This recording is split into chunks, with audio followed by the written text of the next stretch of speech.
இறைவா, நீயே அனைத்தும். இறைவா, நீ நன்றாக இருக்க வேண்டும். அன்னை ஸ்ரீ லோபாமுத்ரா உடனுரை தந்தை அகத்திய மாமுனிவர் திருவடிகளை பணிந்து இரேழு உலகத்தையும் காத்து அருளக்கூடிய அன்னை ஸ்ரீ உண்ணாமலை அம்மை உடனுரை தந்தை அண்ணாமலையார் பொற்கமலத்தை பணிந்து பதிவினை வெளியிடுகின்றோம். வணக்கம். இந்த உன்னதமான சித்தர்களோட தத்துவத்தை கேட்க வந்துள்ள புண்ணிய ஆத்மாக்களான உங்களுக்கு கண்டிப்பா நன்மைகள் நடக்கும். ஆன்மாவின் பயண ரகசியத்தை பத்தின ஒரு சுருக்கமான பார்வைதான் இன்றைய பதிவு. தந்தை அகத்திய மாமுனிவர் அன்போட அருளிய சித்தன் அருள் குறிப்புகள்ல இருந்து மனித பிறவியின் மூல காரணத்தையும் ஆன்மா மீண்டும் சிவபெருமானை எப்படி அடையப் போகுது அப்படிங்கறதையும் விளக்குற ஒரு மிக உயர்ந்த பொக்கிஷம் இது. முதலாவதா, ஆன்மாக்களோட தோற்றமும் வீழ்ச்சியும். ஈசன் அப்படிங்கிற மகா நெருப்புல இருந்து பிரிகிற ஆன்மாக்கள்ல ஆற்றல் குறைஞ்சவேதான் கிரகங்களோட ஈர்ப்புல சிக்கி பூமியில மனுஷங்களா விழுது. ஆனா ஞானிகளோட ஆன்மாக்கள் ஈசனோட ஆட்டத்திலிருந்து நேரடியாக எந்த தடையும் இல்லாம பூமியை வந்தடையுது. இத விண்கற்கள் பூமியோட ஈர்ப்பு விசையில சிக்கிறதோட ஒப்பிடலாம். வலுவானவை ஈர்ப்பை தாண்டி சுலபமா வருது இல்லையா, அது மாதிரிதான். இரண்டாவதா, நம்ம வாழ்வோட ஏற்றத்தாழ்வுகளுக்கு உண்மையான காரணம் என்ன தெரியுமா? ஆன்மாக்கள் மேலிருந்து முக்கோண வடிவுல அதிவேகமா விழும்போது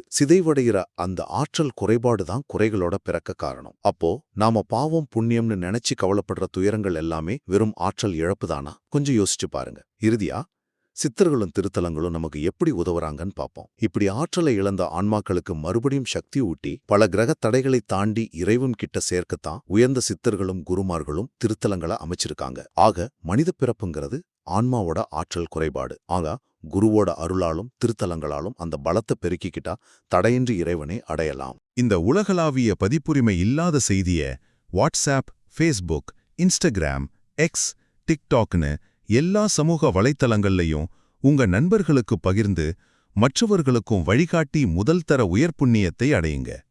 சித்தர்களோட இந்த செய்தியை பொறுமையா கேட்ட உங்க எல்லாருக்கும் மனமார்ந்த நன்றி. ஓம் அன்னை ஸ்ரீ லோபாமுத்ரா உடனுரை தந்தை அகத்திய மாமுனிவர் திருவடிகளில் சமர்ப்பணம். சர்வம் சிவார்ப்பணம்.